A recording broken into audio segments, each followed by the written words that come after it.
Dream heroine Shabnur আপা। শাবনূর আপা। শাবনূর আপার সাথে কখনো দেখা হয়েছে? হ্যাঁ হ্যাঁ, ইলেকশন যদি শেয়ার করতে চান দর্শকদের সাথে।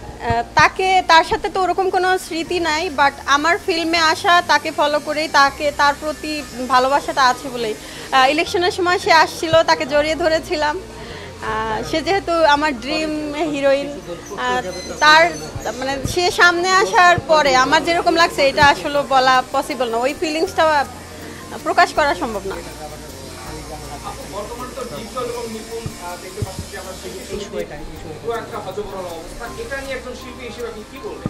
একেবারেই নোংরা একটা অবস্থা, কারণ ইলেকশনের সময় আমি ছিলাম, আপনারা সবাই ছিলেন, আপনাদের সবার সামনে আর সে কিন্তু আমার শিল্প সমিতির পদ পর্যন্ত বাতিল করে দিয়েছিল।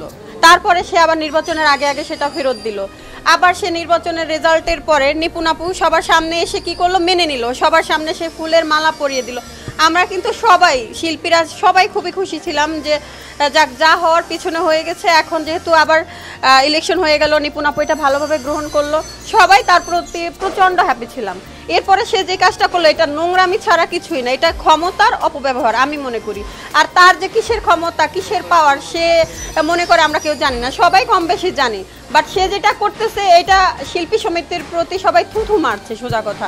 মানুষ হাসাহাসি করে শিল্পী সমিতির কথা বললে।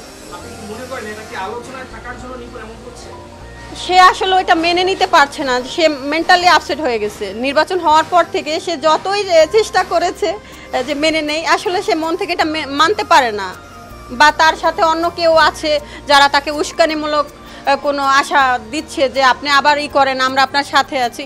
বাট সে যেটা করতেছে আমার মতে এটা পুরোপুরি ভুল ডিসিশন। তার সে যেরকমভাবে মেনে নিয়েছিল ওইভাবে একসাথে থাকলেও তো কাজ করা যায়। সে যদি শিল্পী সমিতির জন্য কিছু করতেই চায়, সবাই সাথে থাকলেও তো এটা করা যেত, সে কিন্তু সেটা করে নাই। অনেকেই আলোচনা হচ্ছে, এখন আপনারাই সেটা ফাইন্ড আউট করেন। আমি যেহেতু একজন শিল্পী, আমি আসলে কারো ব্যক্তিগত ব্যাপারে এই ব্যাপারটা নিয়ে আলোচনা করতে চাই না ভাইয়া।